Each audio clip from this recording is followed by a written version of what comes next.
Hey guys, Mr. Middleton here. Today we're going to talk about proving triangles congruent by using side, side, side, and side angle side. At the end of this video, you should be able to identify side, side, side, and side angle side congruence between two triangles, and you should begin to prove two triangles are congruent formally, like in a proof. Okay. Reminder from last lesson that how many parts have to be congruent in a triangle before we can say that triangles are congruent? 6. We need to be able to say that all three angles and all three pairs of sides are congruent to each other. So we have 6 parts. We have 5 shortcuts that allow us to prove the triangles are congruent. Each shortcut requires 3 parts to be congruent instead of 6. However, the order does matter. Okay, so these shortcuts essentially cut our work in half.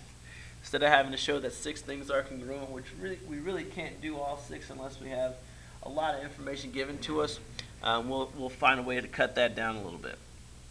Okay, and the first shortcut is the side, side, side postulate, or SSS, side, side, side. Okay, I won't say SSS. Okay, but if 3 sides of one triangle are congruent to 3 sides of another triangle, then the triangles are congruent. That is the side, side, side postulate. It basically says, hey, if all 3 sides are congruent, then we know that everything's going to be congruent.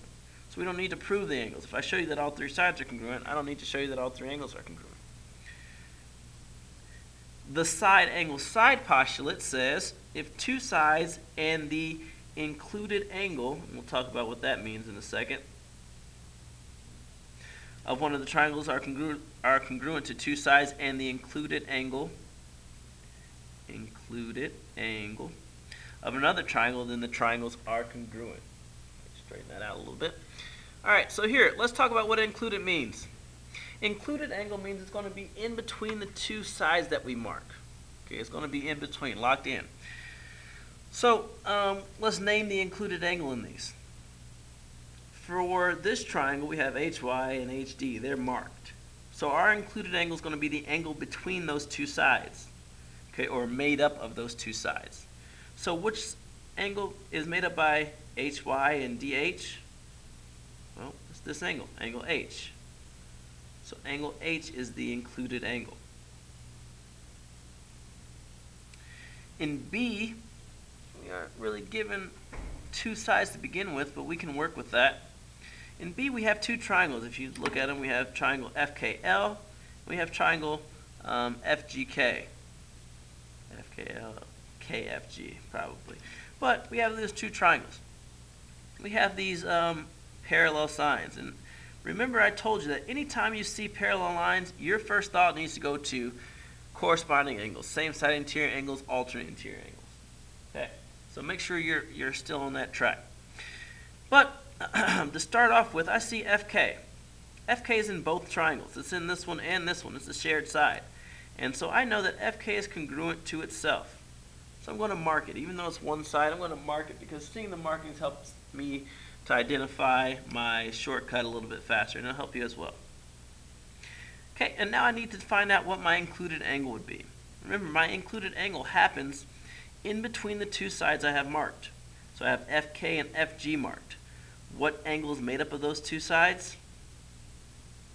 Here, GFK. Here I have LK and FK marked. What angle is made up of those 2 sides? Angle LKF. So I'll say angle LKF and angle GFK. Alright, and so those are my included angles. Flipping to the back, let's use some of this.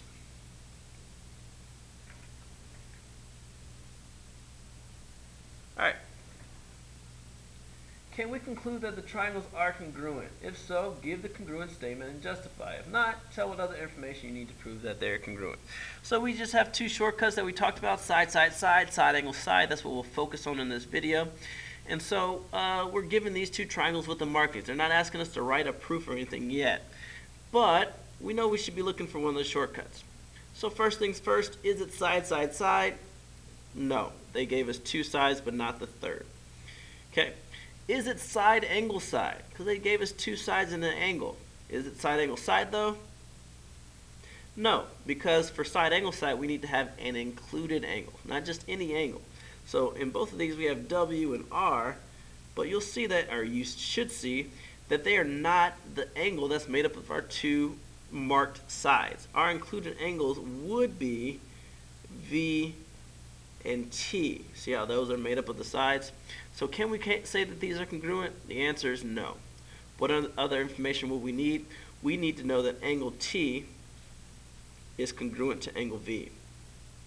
If we knew that, then we could say, oh yeah, these are congruent by side angle side. But we don't. Okay, next example, we have these two triangles. I'll say MLK and KJM. And we need to know if these are congruent. So just starting off, they only gave us two things. They gave us two sides. But hopefully you guys see by now, because I think we've talked about it a couple times, we have a shared side, MK. MK is shared. Okay, and so that means it's part of both triangles. And it has to be equal to itself by the reflexive property. So can I say that these two are congruent? Yes, I can now, because I have side, side, side. Side, side, side. And so now they're asking me for a congruence statement. Remember, that means what's congruent. Say what's congruent. We'll say triangle. And my trick is always to follow the same pattern of marks. I'm going to go from 1 mark to 2 marks. So ML, make up the 1 mark. LK makes up the 2 marks. So MLK is congruent to triangle. Okay, so I went from 1 mark to 2 marks. So 1 mark to 2 marks. KJ and JM. So MLK, triangle MLK is congruent to triangle KJM. And the justification is just the reason. So it's like the second part of your proof. Why can you say that these two are congruent? Well, because of the side, side, side. SSS.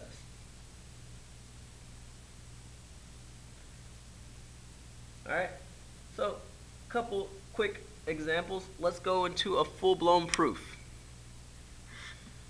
Okay, they want us to prove that triangle ACD is congruent to triangle ECB, and they don't tell you how to prove it, they just say prove it.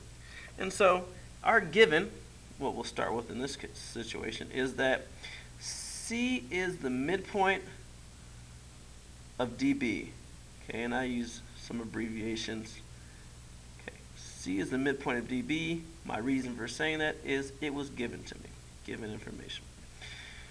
Okay, now, anytime I have a proof or a statement, I want that statement to lead to a mark. It's either a mark that's already there or a mark that I get to write. C is the midpoint of DB does not let me write a mark. Okay, so I need to think, okay, how am I going to use this to get to a mark? Either saying that angles are congruent or sides are congruent. If C is the midpoint of DB, what do I know? Well, I know that C is in the middle of this thing. That means that this, DC, should equal CB. Or should be congruent to, CB. Okay, and why do I know that? Well, that's what a midpoint is. Remember that anytime that's what we say, it's definition of whatever we're talking about. In this case, it's definition of midpoint.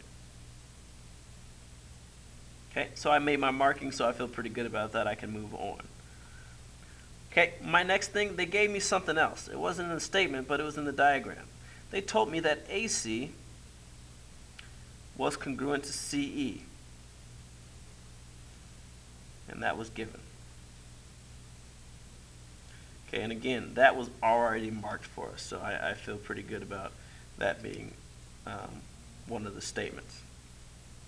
All right, what else can I prove? Well, I have two sides, so I'm either going to have to prove a side's congruent or I can try to prove an included angle. Now, I don't want you thinking like, oh, let me just say one of the two, because that won't get you, that's only giving you a 50% chance. But here, I see an X. Anytime I see X, I'm like, oh, vertical angles. And so I do have vertical angles here. I know that this angle, ACD, should be the same as this angle, ECB.